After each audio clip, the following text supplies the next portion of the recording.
Real মাদ্রিদের বিপক্ষে খেলায় আমি কেপলার লিমাকে, যাকে সকলে পেপে বলে চিনে, তার মাথায় আঘাত করেছিলাম এবং সার্জিও রামোস আমার কাছে এসে বলেছিলেন, আপনি কি লিফট দিয়ে পিচ ছেড়ে যেতে চান নাকি অ্যাম্বুলেন্স দিয়ে, একটি বেছে নিন।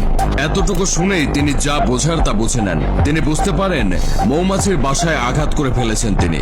এখন এর কজ অ্যান্ড এফেক্ট তাকে সহ্য করতেই হবে। কে অনুরোধ করেন তাকে যেন সাব করা হয়, কিন্তু কোচের হাতে কোনো উপায় ছিল না। কোনো উপায় না দেখে তিনি সার্জিও রামোসের কাছে যান।